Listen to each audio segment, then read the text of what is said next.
Hello दोस्तों, तो कैसे हैं आप लोग। तो आज हम बात करने वाले हैं कनाडा के प्रोटेस्ट के बारे में। जी हाँ दोस्तों, जैसा कि आप जानते ही होंगे कि कई दिनों से कनाडा में प्रोटेस्ट चल रहे हैं और इतने ज़्यादा प्रोटेस्ट चल रहे हैं कि पीएम जस्टिन ट्रूडो को, जो कनाडा के पीएम है जस्टिन ट्रूडो, उनको अपना बंगला छोड़ के जाना पड़ता है और एक गुप्त सुरंग में उनको अपना स्थान ढूंढना पड़ता है। इतने ज़्यादा वहाँ पे प्रोटेस्ट चल रहे हैं। अब जानेंगे इस प्रोटेस्ट के पीछे कौन है और ये कब से शुरू हुए हैं और ऐसा क्या हुआ कि कनाडा के पीएम को अपना बंगला छोड़ के जाना पड़ता है। तो जानेंगे इस पूरे टॉपिक के बारे में मेरे साथ। मेरा नाम है नरेंद्र, स्वागत है आपका डिजिटली स्टडी में।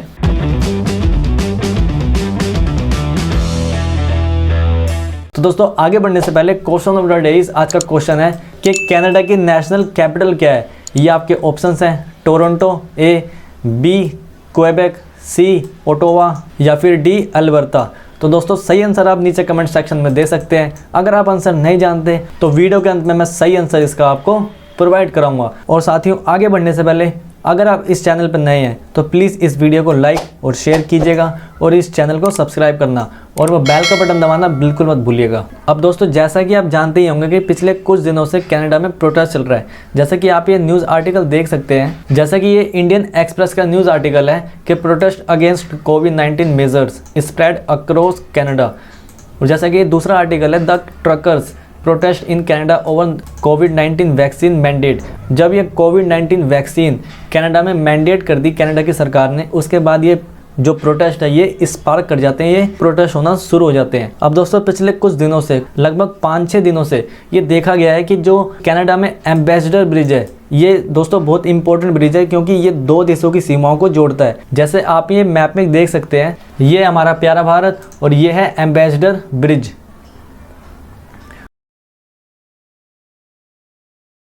अब दोस्तों, ये जो ब्रिज है ये दो देशों की सीमाओं को जोड़ता है। यहाँ पे है यूनाइटेड स्टेट और इसके ऊपर है कनाडा, और ये ब्रिज जो है इन दोनों देशों की सीमाओं को जोड़ता है। अब इस एरिया में जितना व्यापार होता है वो सारा व्यापार का आदान प्रदान इसी रास्ते से होता है, जो कि कई मायने में इन दोनों देशों के बीच बहुत इंपॉर्टेंट ब्रिज है। अब यहाँ पे कुछ दिनों से हुआ क्या है दोस्तों, ट्रकों ने, जो कि यहाँ पे प्रोटेस्ट चल रहा है कनाडा में, उन प्रोटेस्टर्स ने इस ब्रिज को बंद कर दिया। यहाँ पे बड़े बड़े ट्रक लगा दिए जिसके कारण ये ब्रिज बंद हो चुका है। अब ना तो यहाँ पे यूएस से गाड़ी घोड़ा आ सकते और ना ही कनाडा से यूएस में जा सकते, क्योंकि ट्रकों ने इस ब्रिज को पूरा घेर लिया, पूरा बंद कर दिया। अब दोस्तों, इसके बाद यूएस की सरकार कनाडा पे दबाव भी बना रही है कि आपको इस ब्रिज को जल्द से जल्द खुलवाना पड़ेगा। जो प्रोटेस्ट चल रहे हैं उनसे आप बात कीजिए और इस ब्रिज को खुलवाइए। अब दोस्तों, ये जो प्रोटेस्ट चल रहा है ये दोस्तों 2019 में स्टार्ट होता है वैसे तो, जब ट्रूडो की सरकार एक नया टैक्स लेके आती है जिसका नाम होता है न्यू कार्बन टैक्स, जो कि जितने भी ऑयल इंडस्ट्री है उनके ऊपर ये टैक्स लगाया जाता है। इस टैक्स के कारण जस्टिन ट्रूडो की सरकार पे काफ़ी दबाव बनता है और इसके खिलाफ प्रोटेस्ट किया जाता है 2019 में। अब दोस्तों, ये जो प्रोटेस्ट स्टार्ट हुए हैं ये स्टार्ट हुए हैं 2022 के मिड जनवरी में। अब इस प्रोटेस्ट को स्टार्ट करने वाले कौन है, तो इसको स्टार्ट किया है फ्रीडम कन्वे ऑर्गेनाइजेशन ने। अब ये क्या करती है, तो दोस्तों वेस्टर्न कनाडा में जितने भी ट्रक चलते हैं उनकी एक छोटी सी ऑर्गेनाइजेशन है जिसका नाम है फ्रीडम कन्वे। अब इन्होंने क्या किया, जब जस्टिन ट्रूडो ने वैक्सीन को मैंडेट कर दिया तो यही ऑर्गेनाइजेशन ने, इन्होंने खुद जुड़कर और अपने फैमिली मेंबर्स को जोड़कर एक प्रोटेस्ट स्टार्ट किया जो कि सरकार के खिलाफ था। जो उनकी पॉलिसी थी उसके खिलाफ ये प्रोटेस्ट था। अब ये इतना पीसफुल प्रोटेस्ट कर रहे थे, इसको देखते हुए जो वहाँ की जनता है, जो आम जनता है, उनके साथ जुड़ती गई और देखते देखते इस प्रोटेस्ट में तकरीबन 50,000 ट्रक तक जुड़ चुके हैं।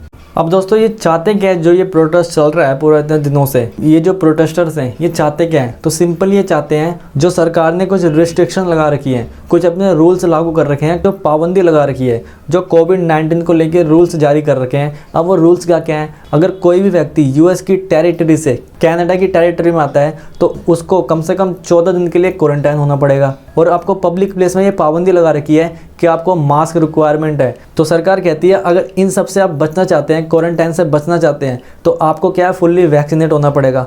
अब ये जो रूल्स लगा रखे हैं सरकार ने, इससे वहाँ के लोग काफ़ी परेशान हैं, इसकी वजह से वो प्रोटेस्ट कर रहे हैं। और वो चाहते हैं कि सरकार, जितनी भी सरकार ने रिस्ट्रिक्शन लगा रखी है उन सबको हटाया जाए। अब दोस्तों इस प्रोटेस्ट में कौन कौन इन्वॉल्व है, तो सबसे पहला नाम आता है, वो आता है फ्रीडम कन्वे ग्रुप का, जो कि कनाडा यूनिटी ग्रुप द्वारा स्टार्ट किया गया था। और इसमें दूसरा नाम जो आता है वो आता है QAnon ग्रुप का, जो कि एक कॉन्स्पिरेसी थ्योरीज में बिलीव करता है। अब इसका ग्रुप का मानना क्या है, ये ग्रुप मानता है कि जैसा अभी दुनिया आपको दिख रही है वैसी है नहीं रियल में।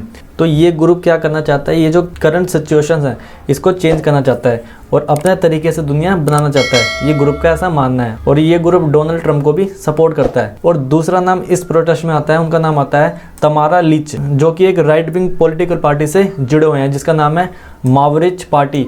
इनका मानना क्या है, इनका मानना ये है जो वेस्टर्न कनाडा है उसको इंडिपेंडेंट कर देना चाहिए, मतलब उसको कनाडा से आज़ाद कर देना चाहिए, एक दूसरा हिस्सा बना देना चाहिए वेस्टर्न कनाडा का।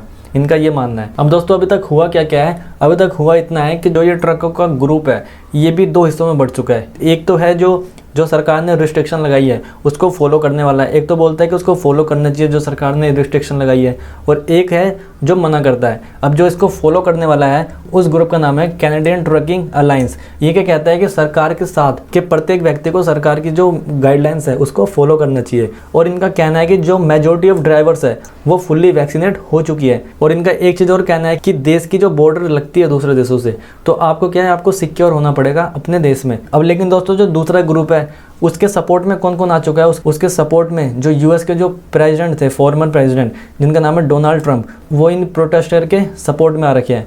अब दोस्तों जो यूएस और कनाडा का जो व्यापार होता है उसके टोटल व्यापार का 25% इस एम्बेसडर ब्रिज के ऊपर से होके गुजरता है, जिसके कारण प्रत्येक दिन दोनों देशों को $328 मिलियन का नुकसान हो रहा है। और इसमें व्यापार किस किस चीज़ का होता है, जैसे फूड खाने पीने को लेके होता है, और जो ऑटो इंडस्ट्री है उसको लेके इस ब्रिज पे व्यापार होता है। इस ब्रिज से इन सामानों का आदान प्रदान होता है। और दोस्तों लास्ट फ्राइडे को जो वहाँ के जज हैं उन्होंने एक ऑर्डर भी पास किया था जो वहाँ पे प्रोटेस्ट कर रहे हैं उनके खिलाफ, कि कोई भी अगर इस ब्रिज को ब्लॉक करता है तो उसको पुलिस गिरफ्तार करने के लिए सक्षम है, उसको पुलिस गिरफ्तार कर सकती है। और इसके साथ साथ वहाँ पे इमरजेंसी भी लगा दी गई है, जिसके कारण अगर कोई भी पकड़ा जाता है, कोई भी उस ब्रिज को ब्लॉक करता है, तो उसके लिए 1 साल की सज़ा और उसको तकरीबन $80,000 यानी 1 लाख कैनेडियन डॉलर उसको पे करने पड़ सकते हैं। जो भी सामान उस ब्रिज से जो आदान प्रदान हो रहे हैं दोनों देशों के बीच में उसकी रुकावट बनता है तो उसको ये दोनों हर्जाना भरना पड़ सकता है।